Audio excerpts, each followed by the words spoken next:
Today I'm going to tell you another rather interesting story. I want to dispel some illusions simply and without any idea. Let's start with the US national debt. Today, it is $34,276 billion.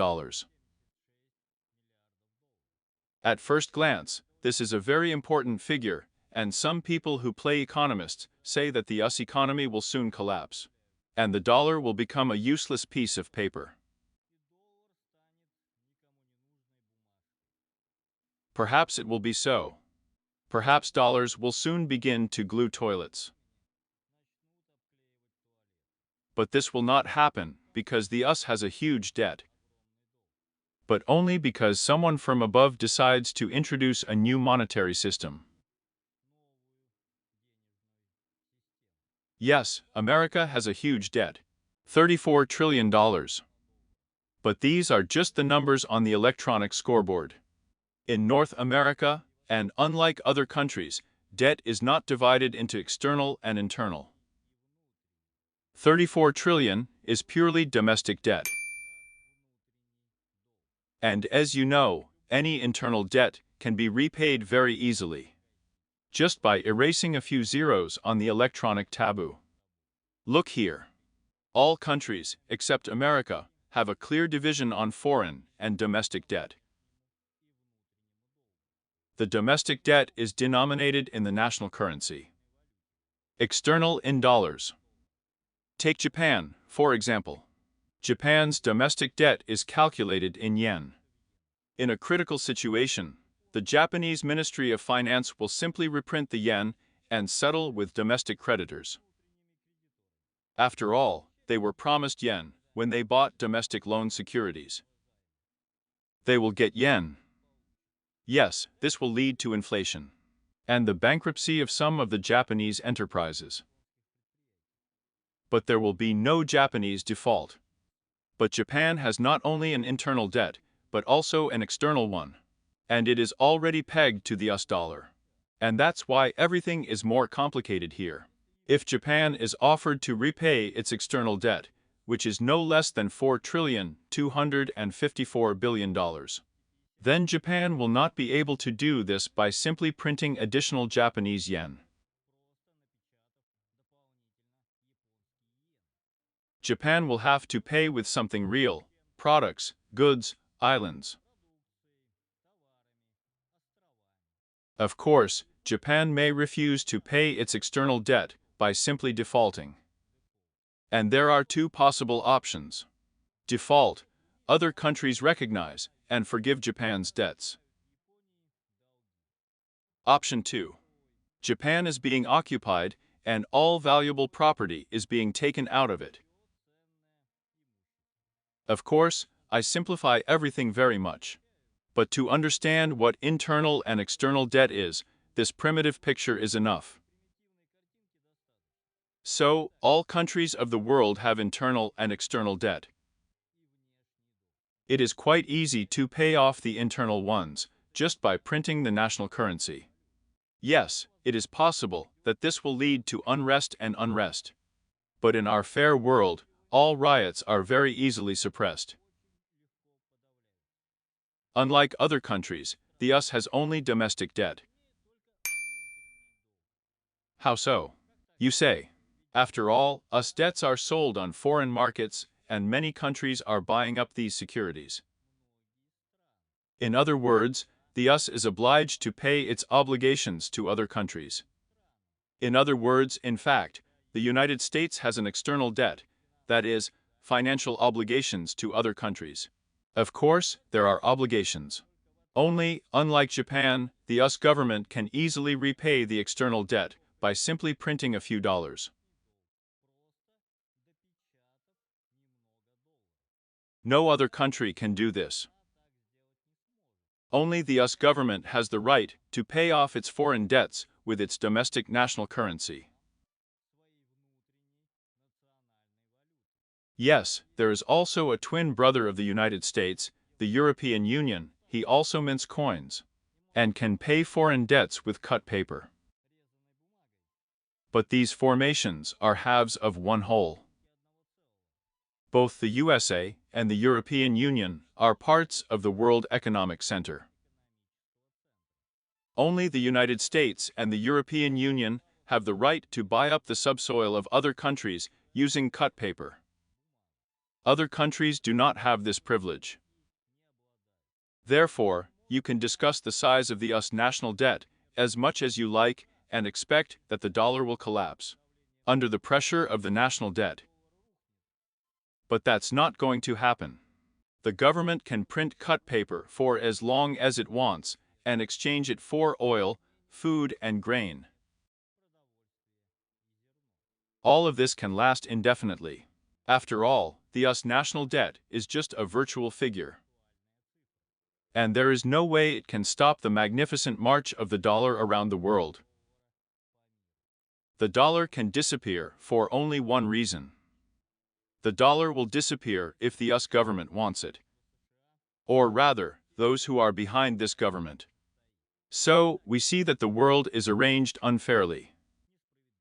All countries produce something, extract oil, grow food, send it all to the foreign market, and in return receive cut paper from the European Union or the US government.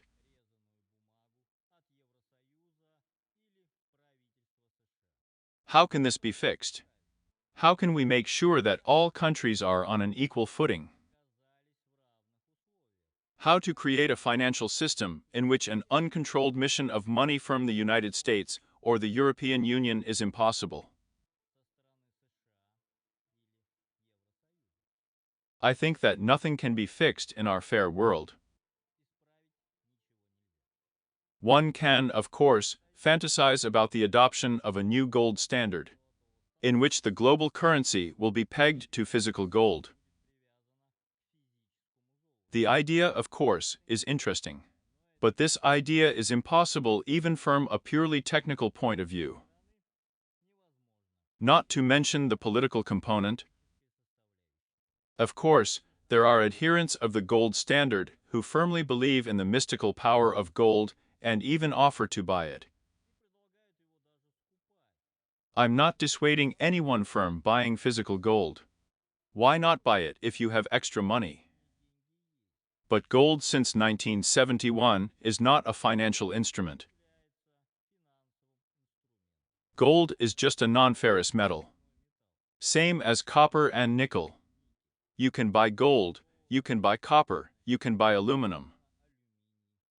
If there is a place in the garage, all these metals can be sold in a few years. Perhaps even with a profit. And perhaps with a loss. After all, no one knows what will happen in 5 years.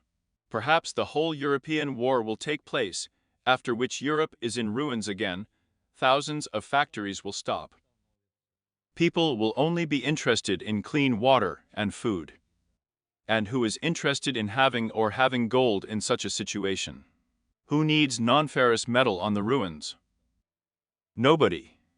Of course, the apocalypse is hardly possible. But even without the apocalypse, a financial system based on the gold standard is unrealistic for a very simple reason.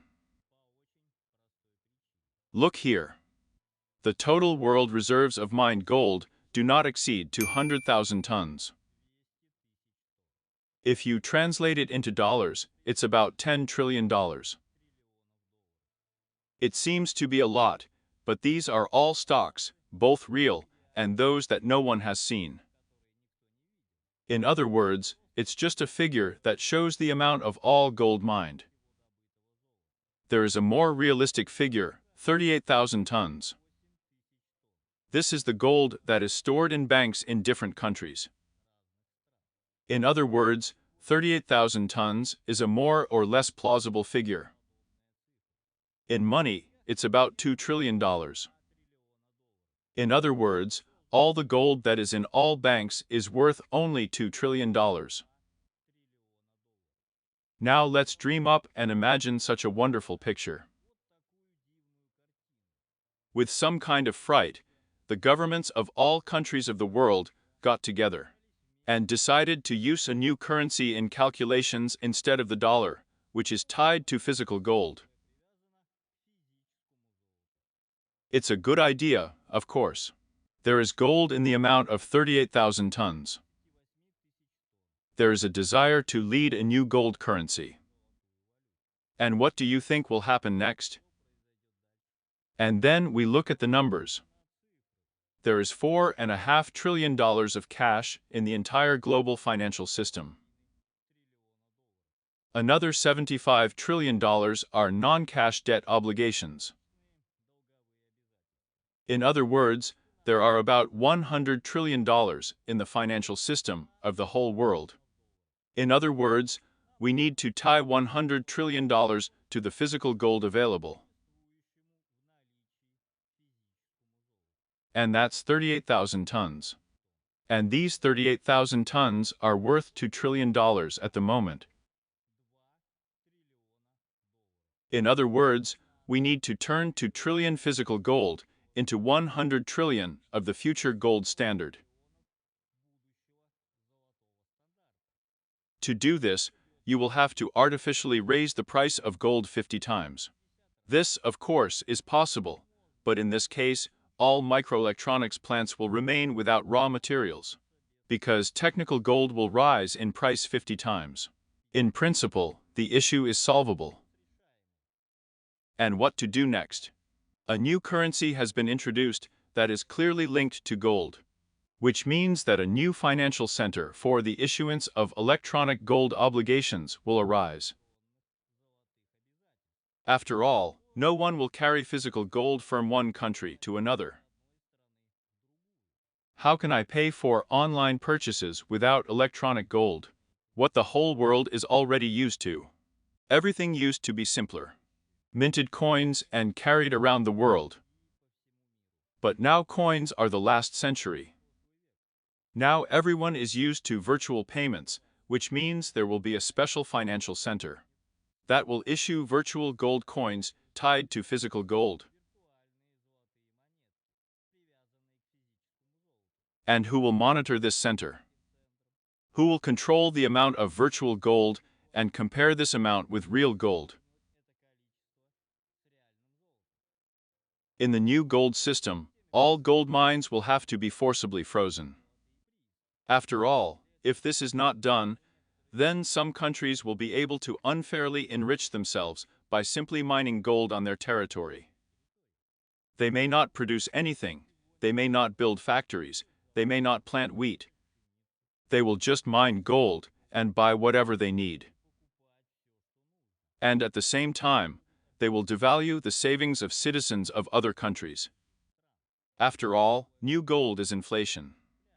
Inflation is the depreciation of human labor.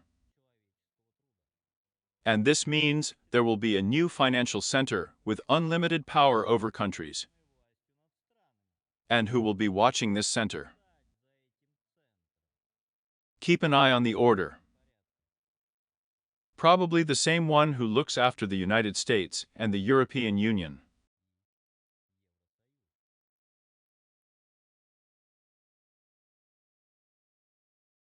That's it. Watch my channel.